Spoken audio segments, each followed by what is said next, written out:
oye Syria kola. Mustafa okoye Maslok second in command oye Syria kola. Wow. Musa oye bodyguard to John Mahama. Musa oye Syria kola. Mi church onkofo ane yawantwi.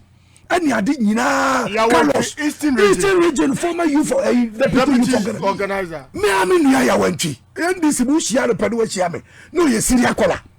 Halima Halima chiri wo mu nyina be ka ye ho. Tedos ye wo Hamza money ade. Ye nyina ye Syria kola ne da. Ye ni defending from 2000 by. And ya upgrade ye ho. Ane ye nuanum jo ashama mo. On se jo se onu so upgrade no ho. Wa start ko radio so kakra. Eye djuma ho hia. And a chairman of some of who say san krofu ni defend NDC papa. Uwo wankasa wo call about ko regular. Debu awo Yahuza. O lose maintain nka Yahuza mema lose ni ntra wo so. Chairman of some of unim say Yahuza kura organize bi wo ne branch. Chairman of some of kwai. We need leader or organize would just call him money who say we him support to be and mwe bia ni ideas or the bema no or the beba tie chairman of some of say call us no mo amote sa no as say party constitution need to be recognizable you say mo na mo ye the mouthpiece of the party and that yeah me tie see a national communication bureau yeah some in this ma nyina etoyem so ansa na ye de akofom yan su nkakra san krofo no beba enu na chairman of some of say mo recognition na yetumi ye na party ni gina e fa wia o person ma obi owo party ni mutiase say afi campaign a ye be ye 2024 no yan fa man krofo bi a wote baby no akwa Jessica. I think that we have to talk about that particular matter next week. Ye man krofo ntiase say campaign na chairman of shop of person ye ne say we a flag bearer obi obeli di party to say John Dramani Mahama obeli a yan fasika ne command crofo bi a woti baabi no won fa nko se won no kwakwa ye campaign yes le queens and wan say we media personnel we say no o say no bi ji husika must advert o constituency no bi a print t-shirt no the fin crime on fa me show on south not about constituency about no ko na wo constituency chairman wo no t-shirt wo ni nhwe na chairman bi aba no se David party nu and the beje bibia fefefe mo se mo pare sa mo tie me no mo de wo ye delegate na o tie me na asema ye kan wo pese wo tena wo dada ma well e bia me ametie di minimum pedinfo bi o e bia me wo ba bia metumetumi na esi wo na ofra me a me muya wo ofra me a edusu a awo ma you because you too mo fo na mo pese mo tie ye tumofo na mo pese mutie chairman of some of say ni ade wonu na odi enye ni okom de no right mama fancy ya o se ni ade wonu na odi ene de okom de no okay General Mosquito bedi general secretary no so wakukuduro lawyer deputy minister under Rollins Agric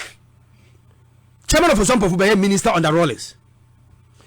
The bay na what said the general secretary of our party our see a wakukuduro fearless while organizing demonstration Ghana had 18 years as the general secretary of our party.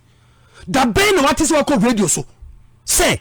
and then or organizing or inciting NDC supporters say demonstration what be that and then and say lawyer and then say a lawyer able to be jai the chambers a private individual and organizing demonstration at NDC for your call. General Secretary no general say ono oye fearless or ya kukudro for no ma catch them all. Wonya ti say you say anoma bi say obobo osunu a bibi something is wrong. Ena efe make kada me twa so no say right yes wonga woye sa na wosu wotai General Mosquito echi de nianu munhwe niye na enmuru bia yeti Ghana ha wodi sika ma san krofo no so wonye campaign wo NDC ni wo ho onipa wodi sika no command so onya advert ma wodi contract command so onya advert e ma NDC for ye chance so say yesibe chance so say yesibe 2016 san krofo na chance so say yesibe na campaign and is NDC on no president advert chance so say yesibe and on my daily guide front page so I don't know radio gold for sorry say adenti na mo ya advert na mo ma yem bi mumma yɛn bi kya society be saa nkurɔfo na nɛ woso oba be gye party na boso and was sponsor nkurɔfo asɛmpa yɛ tia obanyansafo secretary ne dia ne say region no constituency ni nyina hye na se sa constituency na hye na se no asimasi na obentie kokore bibia omu a ehun hyehyɛ bia se ye bia no ye make sure say ye be ye ne ye the program team akoso nice eno ne ne mandate de ama no enti so wo say general secretary ono on ye chief executive of the party no to ati campaign woni majuma we de ma no woni majuma eno ti na want man collect results no because see a fa obi a fa ne bia wa wase that's right and niam bia concerning say ye benya figures at the end of the day a wase wo so at campaign team unam say kwa campaign team say kwa nko anu nam so ma hu region ba hu ba de mi okoye at the end of the day e wa okoye na at the end of the results wo hin na wa kokota supreme court ni ama ka creator na wa bo 30 minutes that dem fi kuma say ba me ka mu fi wona mo ba me ya bedu su me say fe no wa bo ka creator wa nya results wanya show busan so wose hwe ni ho wanya answer but ope chairman di yemfa ma no na NDC for gege ne so say e no what campaign team oyiva no what campaign team na adwuma no no se wonim say sa de na de mo fa the campaign manager ana mo fa director of operation na ne wonim say yes on operation nam for mo adwuma but two abama as general secretary chief executive of the party won tan won yesa bia mo se bia nyado ti bon koso adwuma we na 2016 wanya results general secretary 2020 win results. Now when I'm say Griffiths so one no chairman appointed no it went ba director of IT director of IT one no one to am figures ama enu now general secretary sebe mo sebe nyado one deputy sana mo adwuma na mo ye nanti ne de yin etimu so mo anya results bia mo anya bibia na mbae o man pani joma ma edu ba bia da bia nchia kese nkoma no ya me di ne ho ya ododo ya na niam ne bia me ya because I want to want to uncle for way to be called the beard, Wabasa, Wakosa, Wabasa, and one Sana Beconabano. Because 2024 election, there's no need. One pack a national election, young chum, no election, national officers. Election, NDC winning. Wow. Election, NDC winning. And once a region, I'm making sure that region be a region, say, region be making sure so many figures, your cabo mombe winning. Mamma, when you say, you're probably not call a quanim, that ban and control me, a day. Chanka dia o se dai en kontomle da be na be ye di chanka dia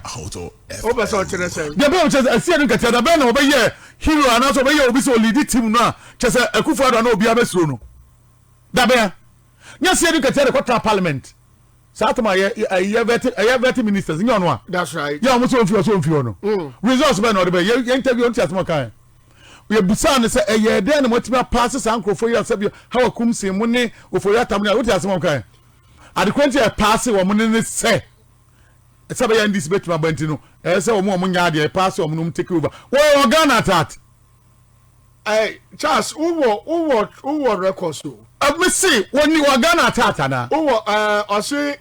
it is in NDC interest for Foriata to continue as finance minister so e kwamade ye so omunya ade ntia se mo ye de ye mo tra so omunsa anko biem se de be ya NDC so betima ba. It was on Tuesday